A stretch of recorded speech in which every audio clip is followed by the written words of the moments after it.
nagdadala sa paanyayang ganito. Sa bahay ni Yahweh ay pumasok tayo. Halina't pumasok sa bahay ni Yahweh. Taglay ang dalangin at galak sa puso. Ako'y nagagalak sa paanyayang ganito. Sa bahay ni Yahweh ay pumasok tayo. Sa ngalan ng Ama, ng Anak, at ng Espiritu Santo, Amen. sumainyo ang Panginoon. At sumaiyo rin. Mga kapatid, tayo muli ay nagpupuri at nagpapasalamat sa Diyos. Panibagong araw, panibagong buhay, panibagong pagpapala galing sa may kapal. Pero ano bang nagiging hadlang ng kanyang bendisyon sa ating buhay? Ito ay hindi pagpapatawad sa ating mga kapwa.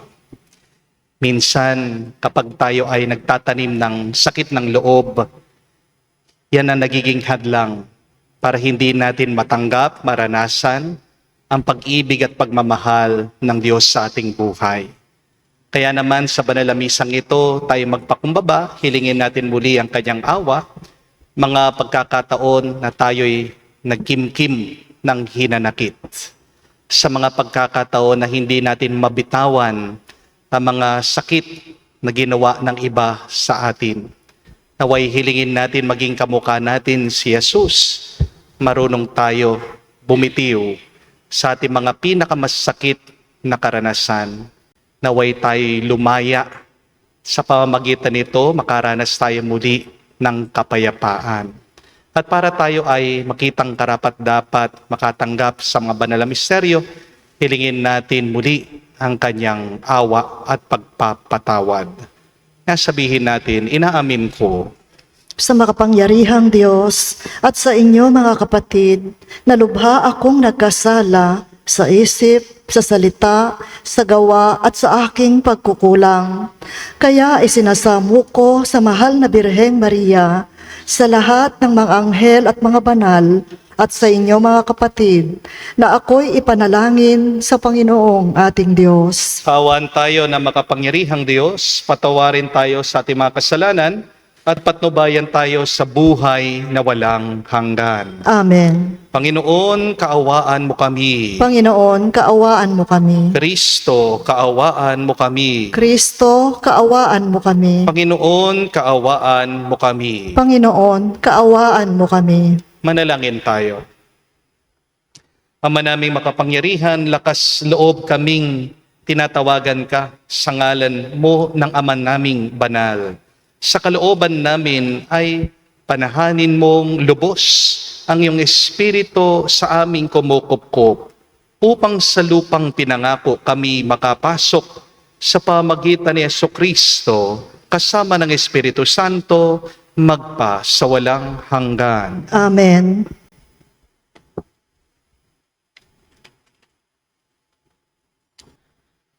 Pagbasa mula sa aklat ni Propeta Ezekiel. Sumisigaw ang Panginoon, "Ali kayo mga itinalaga upang magpahirap sa lungsod. Dalhin ninyo ang inyong mga sandata. Mula sa pintuhan sa ilaga ay pumasok ang 6 na taong tig-isa ng sandata. May kasama silang nakasuot na kayong lino at may panulat sa baywang. Tumayo sila sa may altar na tanso. Noon ang kaningningan ng Panginoon ay lumagay sa itaas ng kerubin sa may pagpasok ng templo. Tinawag niya ang lalaking nakadamit na kayong lino at may panulat sa baywang. Sinabi niya rito, "Libutin mo ang lungsod ng Jerusalem at lagyan mo ng tanda sa noo ang lahat ng nagdadalamhati dahil sa kasuklam-suklam na ginawa roon." Sa iba naman ay narinig kong sinabi niya, "Sumunod kayo sa kanya at patayin niyo ang mga taga roon. Huwag kayong magtitira maliban sa mga may tanda sa noo. Patayin ninyong lahat ang mga taga roon, matanda, binata, dalaga, babae at bata. umpisahan ninyo sa santuaryo. Inuna nga nilang patayin ang matatanda ng bayan sa harap ng bahay. Sinabi niya sa kanila, "Parumihin niyo ang templo at punuin ninyo ng bangkay ang patsyo. Lakad na kayo." Lumakad sila at pumatay ng pumatay sa lungsod. Ang kaningningan ng Panginoon ay umalis sa may pagpasok ng templo at lumagay sa may ulunan ng kerubin. Lumipad ang mga kerubin kasamang mga gulong at tumigil sa may pintuan ng templo sa gawing silangan. Nasa ulunan pa rin nila ang kaningningan ng Diyos ng Israel.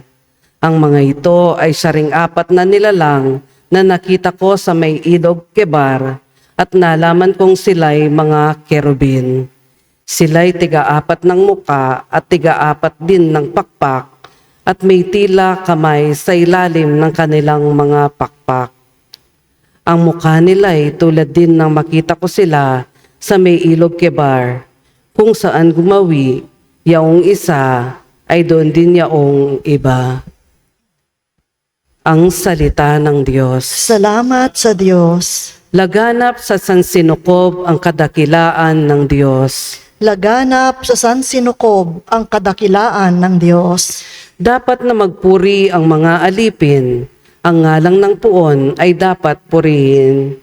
Ang kanyang pangalan ay papurihan, magmungla ngayon, magpakailanman. Laganap sa sansinukob ang kadakilaan ng Diyos. Buhat sa silangan hanggang sa kanluran, ang ngalan ng puon pupurihing tunay. Siya'y nagahari sa lahat ng bansa, lampas pa sa langit ang pagkadakila. Laganap sa sansinukob ang kadakilaan ng Diyos. Walang makatulad ang Panginoong Diyos na sa kalangitan dooy naluluklok. Buat sa itaas niya siya'y tumutunghay, ang lupa at langit kanyang minamasdan. Laganap sa sansinukob ang kadakilaan ng Diyos.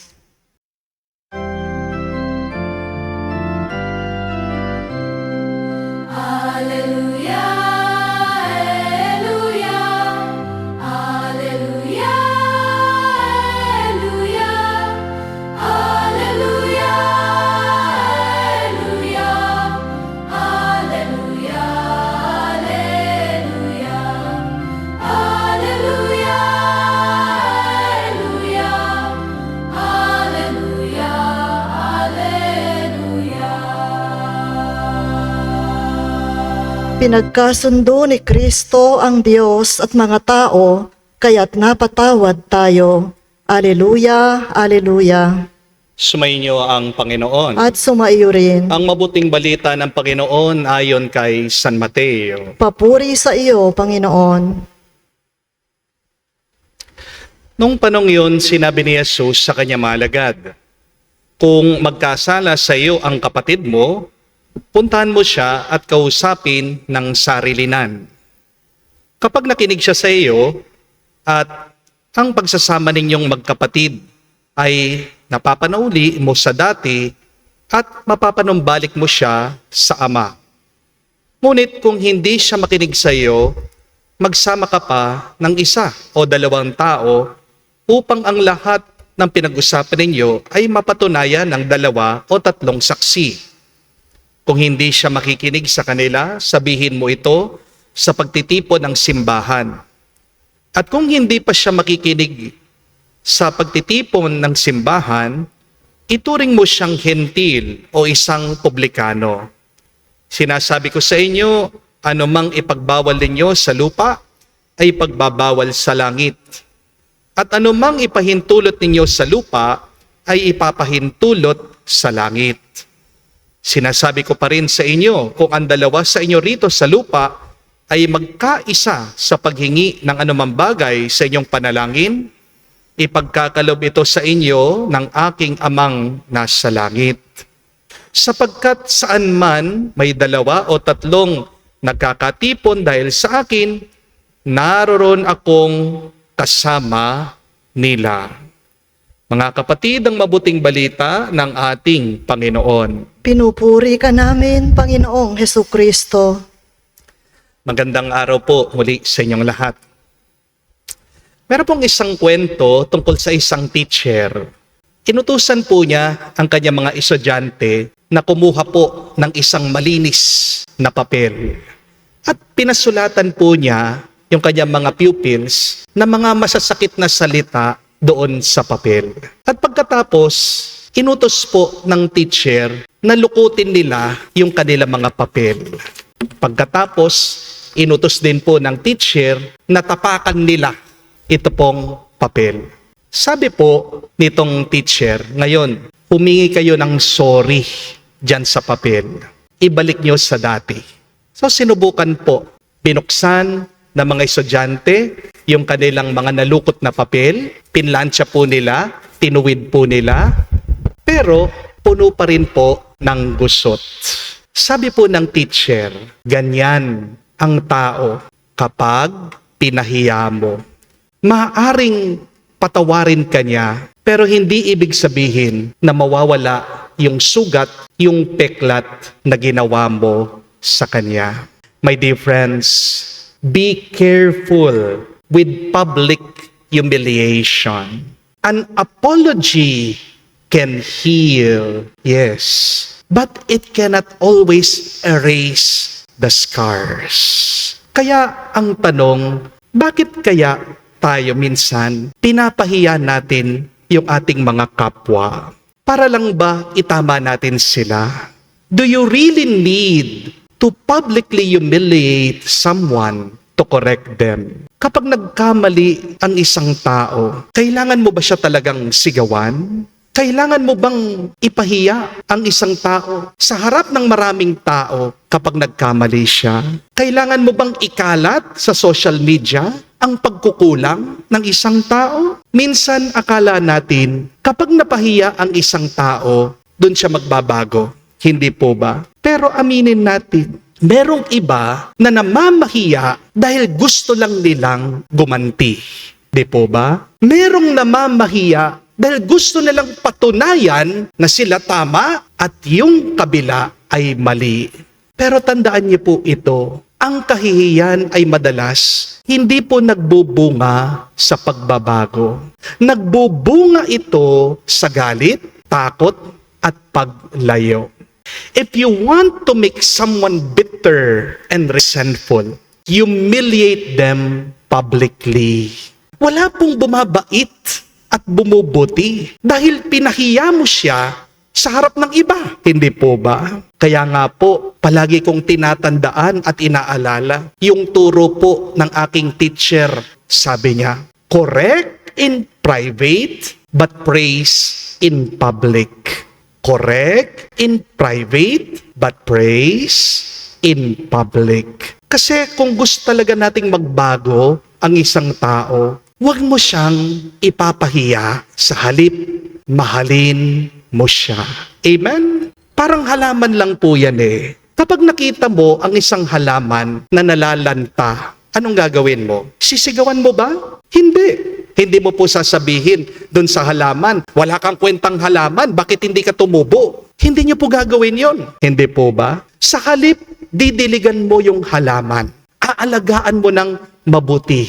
Bibigyan mo ng fertilizer. Itatapat mo siya sa sikat ng araw. At unti-unti, diyan mabubuhay ito muli. Amen? Ganyan din po pagdating sa tao. Kapag merong isang tao na nalugmok sa kasalanan, ang higit na kailangan niya ay hindi pagbabatikos, kundi sana dagdagan mo pa ang pagmamahal mo. Isipin niyo po ang isang doktor. Kapag merong pasyente ang doktor na sugatan at duguan, hindi po niya lalo sasaktan yung kanyang pasyente para matuto. Hindi po ba? Hindi po niya papaluin yung sugat niya. Sa halip, lilinisin po ng doktor yung sugat ng tao na merong pag-iingat, lalagyan niya ng gamot, babalutan niya para gumaling. Ang layunin po ng doktor ay hindi ipakita kung gaano kalaki ang kanyang sugat, kung hindi ang pagilingin ang sugat ng pasyente. At hindi po ba ganyan ang ginawa ng ating Panginoong Hesukristo? Basahin niyo man po ang mga kwento sa Ebanghelyo. Hindi po kinondena ni Jesus ang babae na huling nangalunya.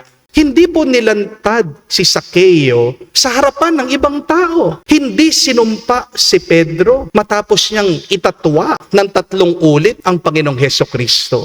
Sa halip, binigyan ni Jesus silang lahat ng pagkakataong magsimula muli. At ngayon binibigyan po tayo ng partikular na paraan ni Jesus para mapagbago din natin ang ating mga kapwa. Una, ang sabi po ni Jesus, kung nagkasala ang kapatid mo sa iyo, puntahan mo siya, kausapin mo ng sarilinan. Here Jesus teaches us that love does not ignore sin. It lovingly confronts it. Pansinin niyo po, hindi po sinabi ni Jesus, kapag nagkasala ang iyong kapatid, baliwalain mo siya.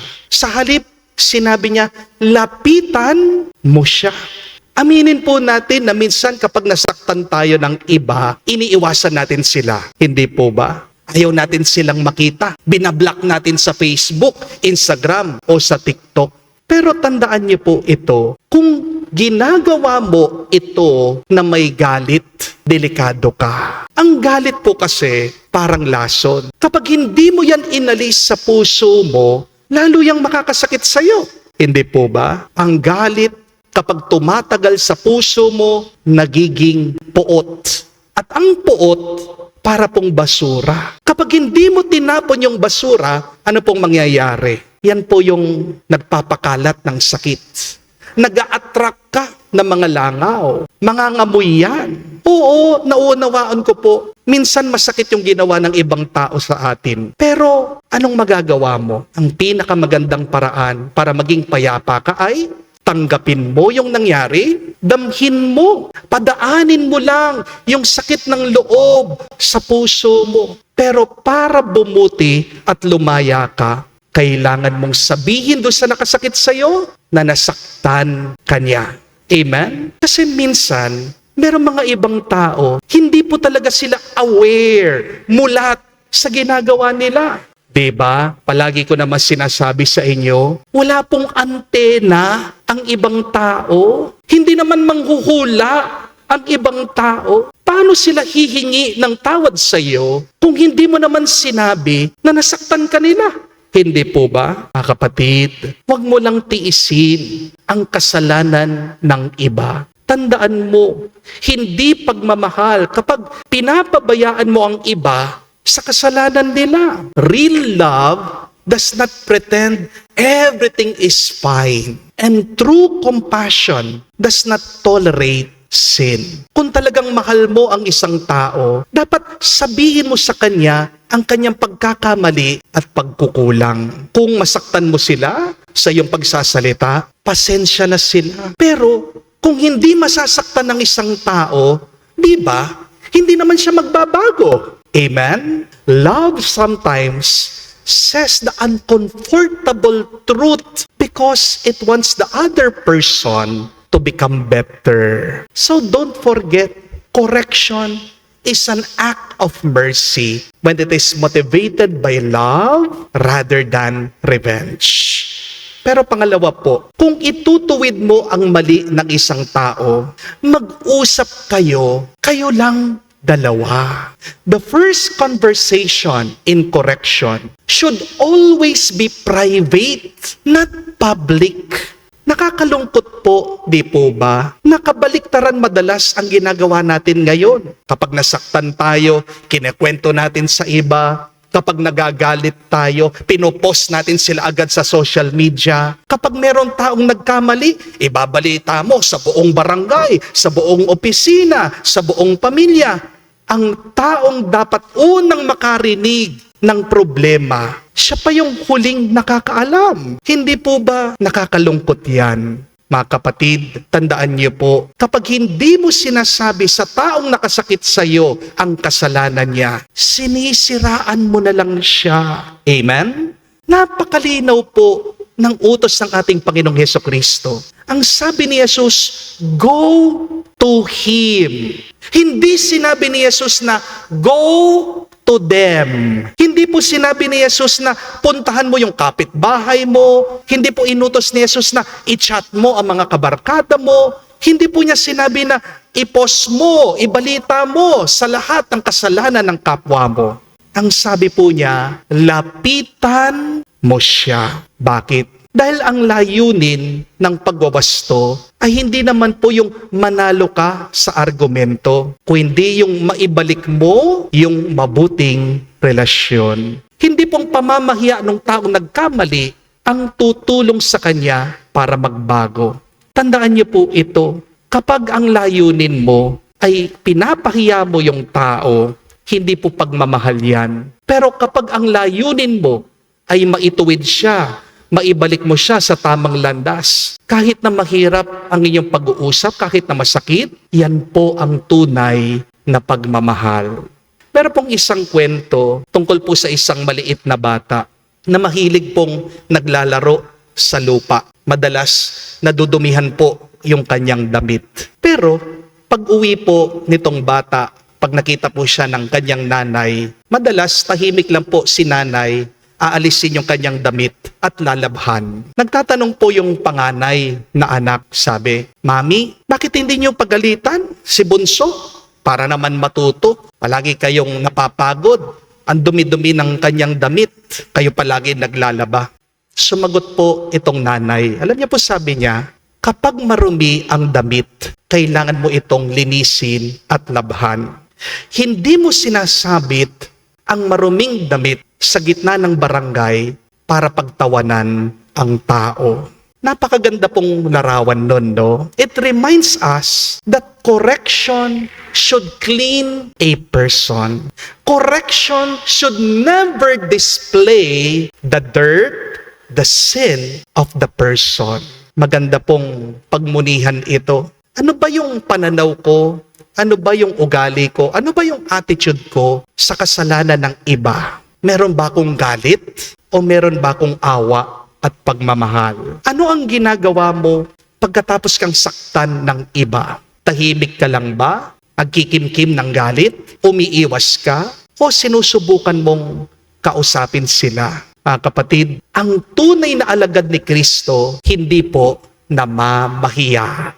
Amen? Tunay kang Kristiyano kapag nilalapitan mo, ginagawa mong lahat para magkaayos kayo nung taong nakasakit sa iyo. Hari nawa, magdasal po tayo na sa susunod na masaktan tayo ng iba, tayo na yung lumapit, tayo na yung makipag-ayos para hindi na lumala yung away, para hindi na lumaki yung ating galit at maging puot. Naway bigyan po tayo ng lakas ng loob ng Diyos. Kausapin yung mga taong nakasakit sa atin. At pagkatapos ng pag-uusap, naway magkaayos ang lahat para muli po nating maranasan ang Diyos, ang kanyang pag-ibig at matanggap natin muli ang kanyang pagpapala ngayon at magpa sa walang hanggan. Amen. Tumayo po tayo, alay po natin sa Diyos ang ating mga dasal at panalangin. Ating sabihin, Panginoon, dinggin mo kami. Panginoon, dinggin mo kami. Ang mga miyembro ng simbahan, naway maging malapit ang kalooban sa isa't isa at mabuhay sa kapayapaan at pagkakasunduan. Manalangin tayo sa Panginoon. Panginoon, dinggin mo kami. Ang mga pinuno ng bansa, naway igalang ang karapatan ng bawat tao at iwaksi ang pag-uusig at pananakit. Manalangin tayo sa Panginoon. Panginoon, dinggin mo kami. Tayo naway makapagsalita ng katotohanan ng may katatagan at pagmamahal at tanggapin ang anumang pagtatama ng iba ng may kagandahang loob. Manalangin tayo sa Panginoon. Panginoon, dinggin mo kami. Sa katahimikan po ng ating puso, sabihin natin sa Diyos ang ating mga personal na pangangailangan. Ama naming nasa langit, kapiling namin ang iyong anak. Hinihiling namin na tulungan mo kaming manalig sa kabutihan ng bawat tao at maging mahinahon kami sa isa't isa tulad ng pagiging mabuti mo sa amin. Hinihiling namin ito sa pamagitan ni Kristo, aming Panginoon. Amen.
Manalangin kayo mga kapatid, para ang ating mga paghahain ay kalugdan ng Diyos sa mga makapangyarihan.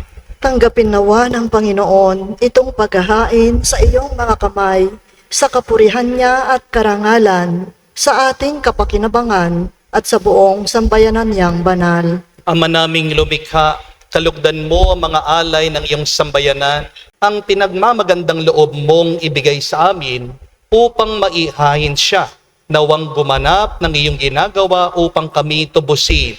Sa pamagitan ni Jesucristo kasama ng Espiritu Santo, magpa sa walang hanggan. Amen. Sumainyo ang Panginoon. At sumaiyo rin. Itaas sa Diyos sa inyong mga puso at diwa. Itinaas na namin sa Panginoon. Pasalamatan natin ang Panginoong ating Diyos. Marapat na siya ay pasalamatan. Ama naming makapangyarihan, tunay nga marapat ikaw ng aming pasalamatan, kinalulugod mong likhain ang sanlibutan na iyong pinagbabago at dinarangal sa pamagitan ng iyong anak na kinalulugdan.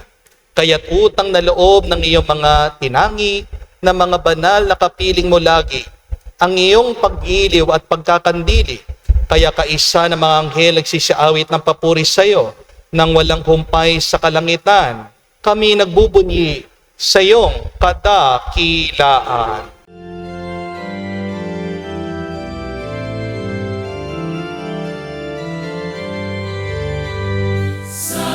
Santo, Santo, Panginoong Diyos ng mga hukbo, napupuno ang langit at lupa ng kadakilan mo. Hosana, Hosana, sa kainasan, pinagpalang na paririto sa ngalan ng Panginoon. Hosana, Hosana, sa kainasan. Hosana, Hosana, sa kainasan.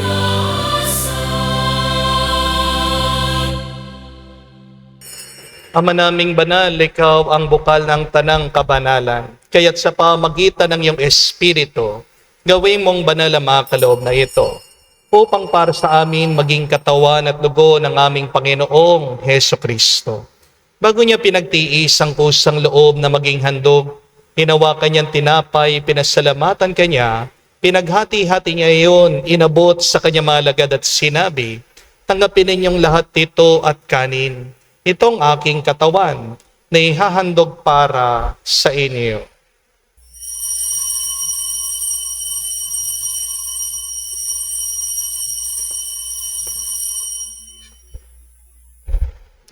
Gayon din naman nang matapos ang hapunan, hinawakan niyang kalis. Muli kanyang pinasalamatan. Nabot niya ang kalis sa kanyang malagad at sinabi, "Tanggapin ninyong lahat ito at inumin. Ito ang kalis ng aking dugo, ng bago at walang hanggan tipan. Ang aking dugo na ibubuhos para sa inyo at para sa lahat, sa ipagpapatawad ng mga kasalanan. Gawin ninyo ito sa pag-alaala sa akin."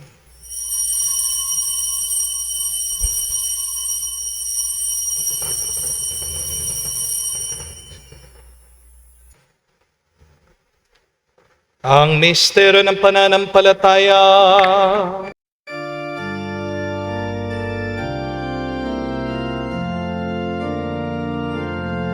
Si Kristo ay namatay, si Kristo ay nabuhay,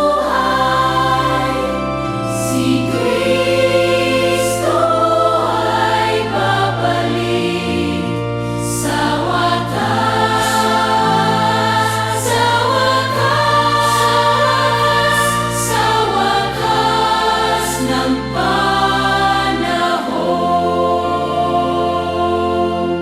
Ama, ginagawa namin ngayon ang pag-alaala sa pagkamatay muling pagkabuhay ng iyong anak. Kaya tinialay namin sa iyong tinapay nagbibigay buhay at ang kalis na nagkakaloob ng kaligtasan. Kami nagpapasalamat dahil kami iyong minarapat na tumayo sa harap mo para maglingkod sa iyo. Sinasamo namin kami magsalo-salo sa katawan at dugo ni Kristo ay mabuklod sa pagkakaisa sa pamagitan ng Espiritu Santo. Ama, lingapin mong iyong simbahan, laganap sa buong daigdig. Puspusin mo kami sa pag-ibig. Kay San Leon ang aming Santo Papa, si Florentino aming Arsobispo at ng Tanang Kaparian. Alalahanin mo rin ang aming mga kapatid na nahimlay. May pag-asang sila'y muling mabubuhay. Gayon din naman lahat ng mga pumanaw. Kawan mo sila at patuloyin sa iyong kaliwanagan. Kawan mo at pagindapatin kaming lahat na makasalo sa iyong buhay na walang wakas. Kaisa na mahal na Birhen Maria, Ina ng Diyos. Kaisa ni San Jose ang kanyang malwalhating esposo. Kaisa ng mga apostol, lahat ng mga banal, na namuhay dito sa daigdig na kalugod-lugod sa iyo. May pagdiwang nawa namin ang pagpupuri sa ikararangal mo sa pamagitan ng iyong anak, aming Panginoong Heso Kristo.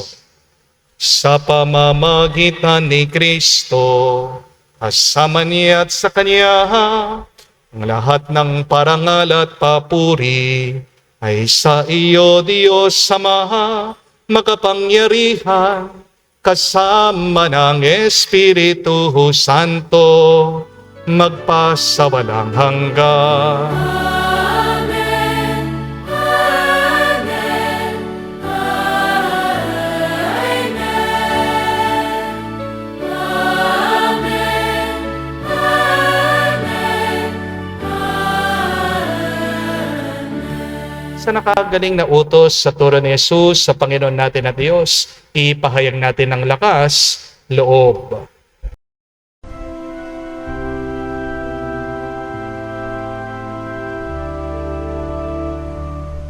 Ama namin, sumasalangit ka, sambahin ang ngalan mo, mapasa amin ang kaharian mo, sundin ang loob mo dito sa lupa para nang sa langit.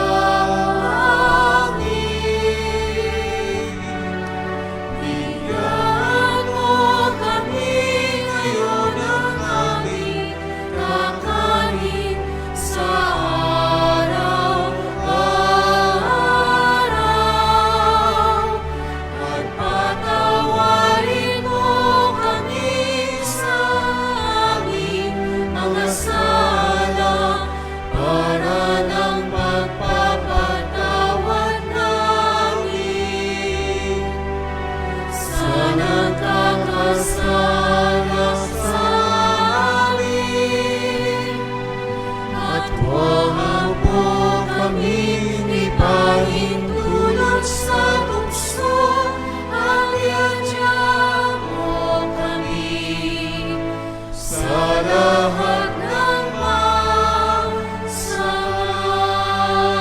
Nining namin kami adya sa lahat na masama, pagkalooban ng kapayapaan araw-araw, iligtas sa kasalanan, ilayo sa lahat ng kapahamakan, samantalang aming pinanabikan ang dakilang araw ng pagpapahayag ng tagapagligtas naming si Heso Kristo. Sapagkat iyo ang kaharian at ang kapangyarihan at ang kapurihan magpakailanman. Amen. Panginoong Heso Kristo, sinabi mo sa mga apostol, kapayapaan ang iniwan ko sa inyo, ang aking kapayapaan binibigay ko sa inyo. Tunghayan mo ang aming pananampalataya at huwag ang aming pagkakasala. Pagkalooban mo kami ng kapayapaan at pagkakaisa ayon sa iyong kalooban, kasama ng Espiritu Santo, magpa sa walang hanggan. Amen. Kapayapaan ng Panginoon ay laging sumainyo. At sumayo rin. Magbigayan po tayo ng kapayapaan sa bawat isa. Isyo niyo po, kapayapaan po sa inyong lahat.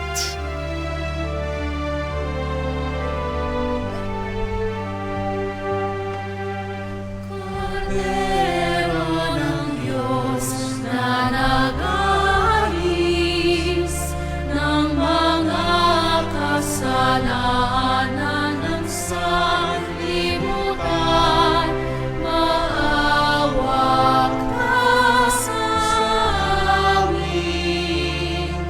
Maawa ka sa amin. Kordero ng Diyos na nag-aalis ng mga kasalanan ng sanlibutan, maawa ka sa amin. Maawa ka sa amin. Kordero ng Diyos na nag-aalis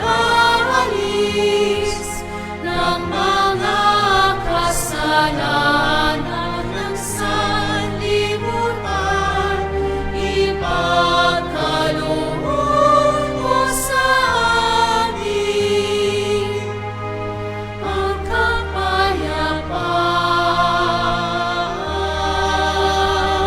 Mga kapatid, naririto ang ating Panginoong Heso Kristo, ang Kordero ng Diyos.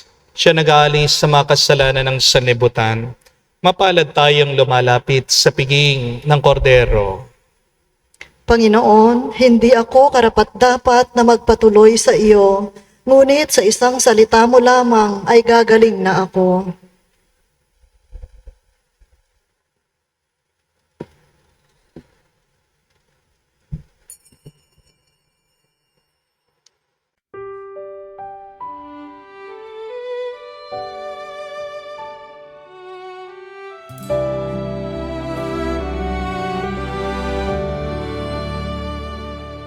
Sa iyong harapan, ako'y lumalapit. Taglay ang pusong tapat at tahimik. Lahat ng pangarap at aking panahon sa iyo, O Diyos, aking iniaalay ngayon. Buhay ko'y handog sa iyo, Panginoon. Ikaw ang gabay sa bawat pagkakataon. Sa iyong pag-ibig, ako'y nabubuhay. Ikaw ang lakas ko, magpakailanman. Sa bawat tibok ng puso't hininga, Ikaw ang aking awit at pag-asa.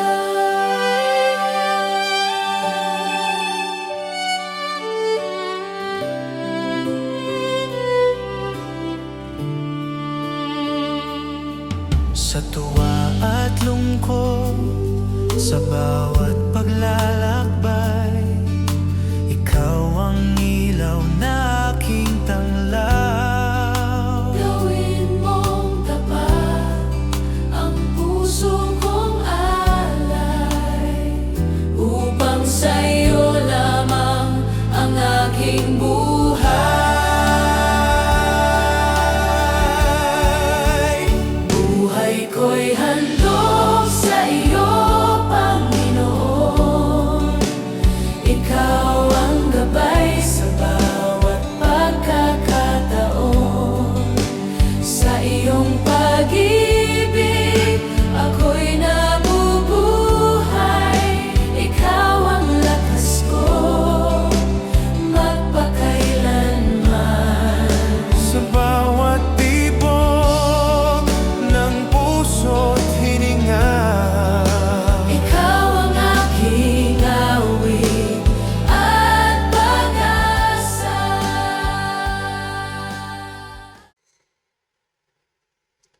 Manalangin tayo. Ama naming mapagmahal, ang pakikinabang namin sa piging na banal ay magdulot nawa sa amin ng kaligtasan at magtanghal sa amin ng luningning ng iyong katapatan. Sa pamagitan ni Jesucristo kasama ng Espiritu Santo, magpa sa walang hanggan. Amen. Meron po ako narinig na ang social media daw po, ang Facebook, gawa ng demonyo. Totoo po ba? Bakit? Kasi mag-umpisa po nung nagkaroon tayo ng social media, ng Facebook, dumami daw po yung mga inggitero, inggitera, dumami daw po yung mga mayayabang, pinapakita yung kanilang mga bakasyon, yung kanilang mga nakamtan, kanilang mga naipon. Pero dumami din po yung mga taong namamahiya. Hindi mo masasabi na tunay kang Kristiyano kapag namamahiya ka ng iyong kapwa. Ang social media po, ang internet, nagdidepende po yan sa ating paggamit. Hindi naman po masama ang internet o social media by itself. Nasa paggamit yan ng tao. Kaya ang aking pong paalaala sa inyo, kung gusto nyong mas mahalin kayo ng inyong mga kapwa, imbis na i-shout out nyo sila sa feed, i-mention nyo o magparinig kayo sa kanila, i-PM nyo sila. Ano yung PM? Private message. Naging mas madali na nga nakausapin eh. Kung hindi ka physically makakalapit sa kanya, di ba? Isang type mo lang, isang click mo lang, masasabi mo na sa kanya na nasaktan kanya. Napakalinaw ng utos ng ating Panginoon. Sabi niya, kung nasaktan ka ng iyong kapatid, kung nagkasala ang kapatid mo, lapitan mo siya. Huwag na nating hihintayin na silang lumapit sa atin. Ikaw na ang lumapit. Kasi pag pinapatagal mo, lumalaki ang galit mo. Ang galit ay parang lason, ang galit parang basura. Pag tumagal yan sa puso mo, ikaw din naman na nasasaktan. Ikaw din naman na lumalala. Hindi po ba?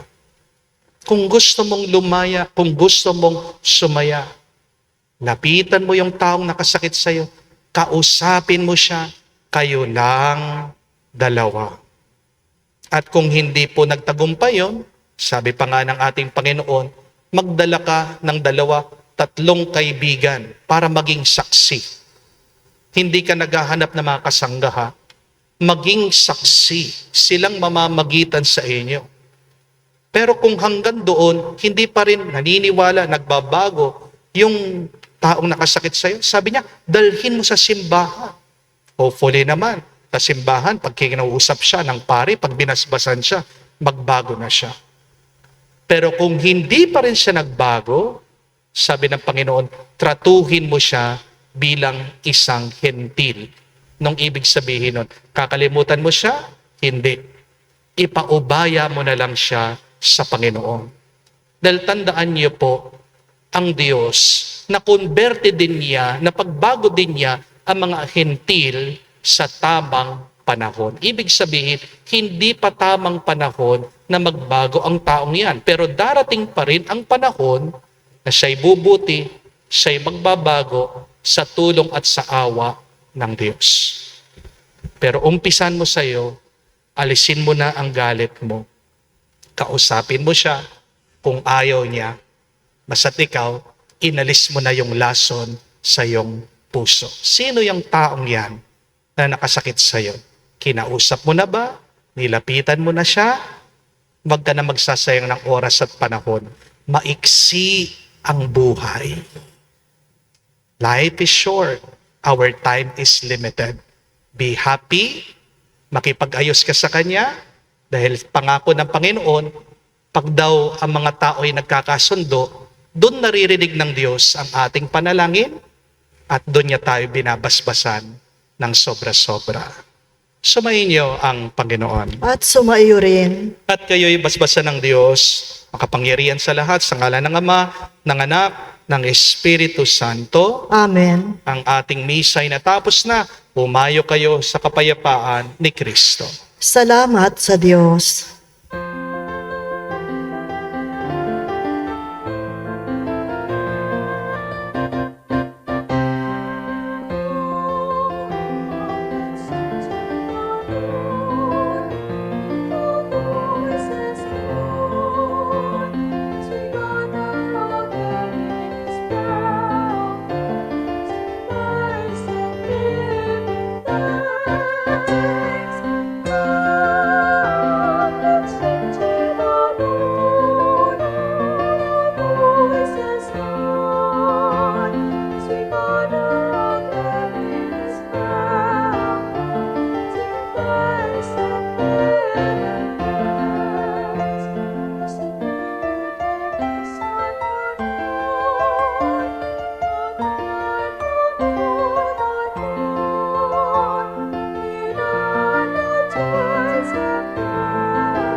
Praise